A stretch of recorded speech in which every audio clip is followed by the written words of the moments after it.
Hello, everyone, and welcome to a special podcast edition of Legal Lines. Legal Lines is sponsored by the Nuremberg Paris Law Firm, and it is regularly broadcast on Saturday mornings from 9 to 10 o'clock on 1490 WERE, and also it is streamed live at Newstalk Cleveland, all one word, .news1, all spelled out, .com.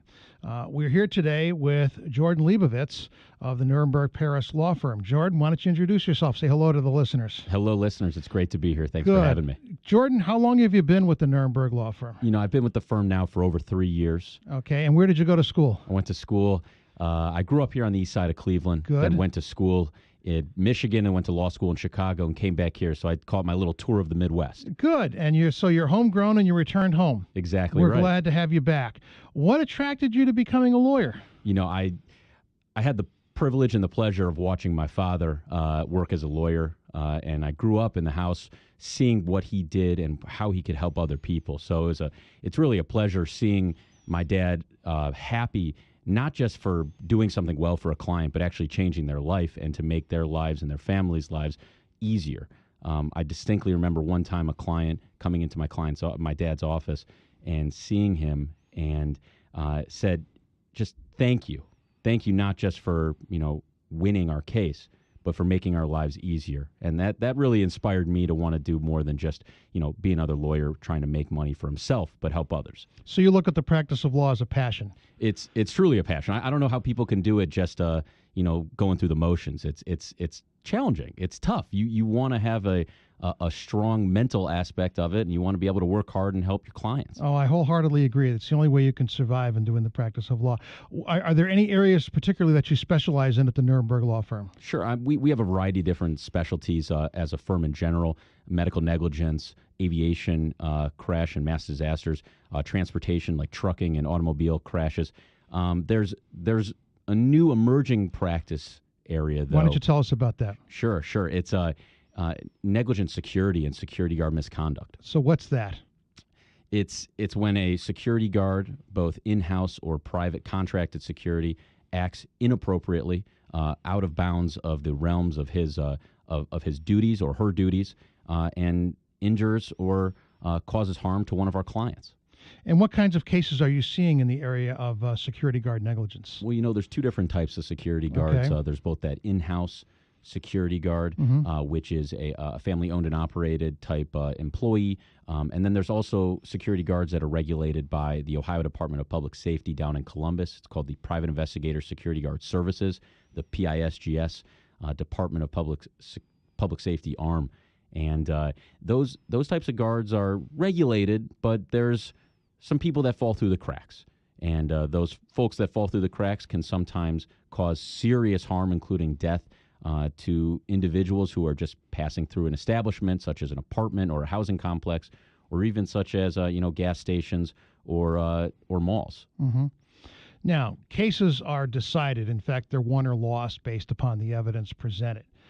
So how important is it for clients or persons who are injured because of either security guard negligence or any kind of negligence? How important is it for people to preserve the evidence in a case? Preserving evidence is crucial. Can you give us some examples? I sure can. So most importantly, when we're talking about a security guard misconduct, you're talking about surveillance footage. If surveillance footage of the incident exists, it must be preserved, and it must be preserved right away. Okay. And have you actually had cases where that's become critical? Absolutely. I can give you an example. Just this past week, Go ahead. We had a case involving a hit and run. It's not security guard negligence, but in the hit and run world, we had a client who was struck by a vehicle, and we know that it was a white Ford, but unfortunately that driver drove away after crushing our client's leg. Mm-hmm. And the facility that was located nearby, no fault on their part, of course, whatsoever, but they had a camera pointed right at the location in which this driver struck our client. Unfortunately, the client came to us about 30 to 35 days after it happened, and because of that, the security footage was rewritten and deleted and destroyed. Oh my. Again, very important then that when you are injured that you contact legal counsel as quickly as possible so that they might be able to obtain that kind of evidence, which will grow stale quickly. Absolutely. Through no fault of anybody. And it's unfortunate. We want to make sure that we can preserve any evidence, because evidence is going to win in court. And the more we have, the better we can do for you and for your family. There's just no question about it. Okay, we live in a social media age. As much as we don't want to, we do. And how can social media affect someone's case? Social media can sink the ship, or it can raise all boats. Okay? Can you explain that? Sure. So we've had a variety of different clients who we have uncovered have posted certain things about their accident, about their recovery, about their mental status on social media. And although you may think, or although he or she may think that it is helping to tell his friends or her family about what's happening, it usually is always detrimental. And the other side has enormous amounts of money that they dedicate simply to finding out as much as they can about you, to try to prove that you were not telling the truth at a certain part of the case, such as a deposition or in trial.